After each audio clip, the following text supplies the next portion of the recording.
ఆలోచించుకో. బయటనేమో దేశమంతా రాజ్యాంగం పట్టుకొని తిరుగుతున్నాడు. మొహబ్బత్ కి దుకాన్ అని నేను అడుగుతున్నా రాహుల్ గాంధీ గారు, ఇదేనా నీ మొహబ్బత్ కి దుకాన్? ఇంట్లో ఉన్న ఆడబిడ్డ మీద అటెంప్ట్ మర్డర్ పెట్టడమేనా మొహబ్బత్ కి దుకాన్? ఒక రీట్వీట్ కొడితే ఒక పిల్లగాడి మీద కేసు పెట్టి 20 రోజులు జైలుకు పంపడమేనా మొహబ్బత్ కి దుకాన్? దమ్ము లేదా? ప్రజాస్వామ్యంలో ప్రతిపక్షాలు సంధిస్తున్న ప్రశ్నలకు సమాధానం చెప్పే సత్తా లేదా నీ ముఖ్యమంత్రికి, నీ మంత్రివర్గానికి? ముంగటికొచ్చి చర్చకు కూర్చునే దమ్ము లేదా? అసెంబ్లీలో మేము సంధిస్తున్న ప్రశ్నలకు జవాబు చెప్పే సత్తా లేదా? భయమైతుందా? మా జగదీష్ రెడ్డి గారిని అసెంబ్లీ నుండి మాట్లాడి గట్టిగా దబాయిస్తున్నాడని చెప్పి సస్పెండ్ చేసిండ్రు మొత్తం సెషన్ మొత్తం. ఇదేనా నీ మొహబ్బత్ కి దుకాణం? నేను అడుగుతా ఉన్నా. దయచేసి మిమ్మల్ని నేను ఒకటే కోరుతా ఉన్నా, ఎక్కువ టైం ఏం లేదు అనుకుంటే 3 ఏళ్ళు, కానీ ఆఖరి సంవత్సరం మొత్తం ఎలక్షనే ఉంటుంది. అంటే నికరంగా మిగిలింది 2 ఏళ్ళు. వీళ్ళ ఆట అంతా ఇంక 2 ఏళ్ళు.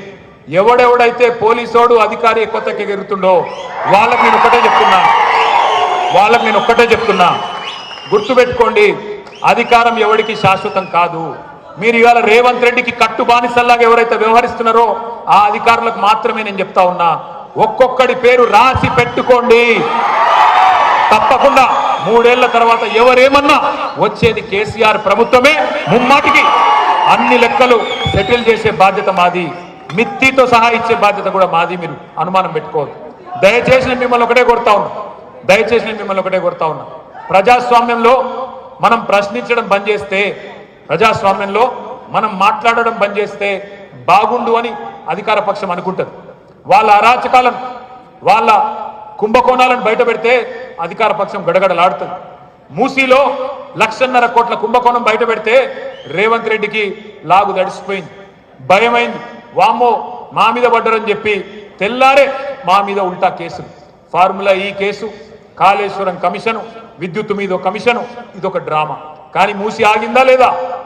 1,50,000 కోట్ల కుంభకోణాన్ని మన పార్టీ బయట పెట్టినాకనే, ప్రశ్నించినాకనే ఇలా ఆగే పరిస్థితి వచ్చింది.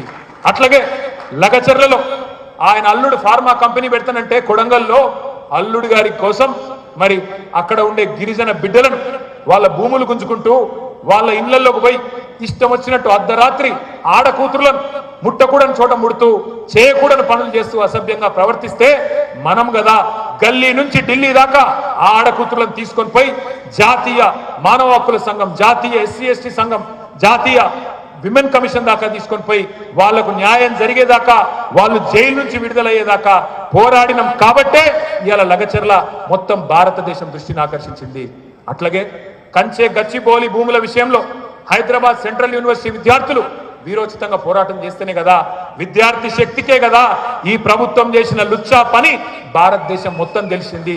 అందుకే గుర్తుపెట్టుకోండి, ప్రశ్నిస్తే, పోరాడితే పోయేదేమీ లేదు, బానిస సంఖ్యలు తప్ప అన్న మహాకవి మాటను గుర్తు తెచ్చుకోమని చెప్పి నేను కోరుతా ఉన్నా. మా దృష్టిలో, మా అందరి దృష్టిలో మీ అందరిని కోరేది ఒకటే, బీఆర్ఎస్పీ అంటే విద్యార్థి విభాగం మాత్రమే కాదు, తెలంగాణ హక్కులను కాపాడి యుద్ధంలో ఫ్రంట్ లైన్ లో ఉండే ఫైట్ చేసే పోరాట వీరులు మీరు. మీకు అండగా, మీకు అనుక్షణం కంటికి రెప్పలాగా మిమ్మల్ని కాపాడుకోవడానికి మన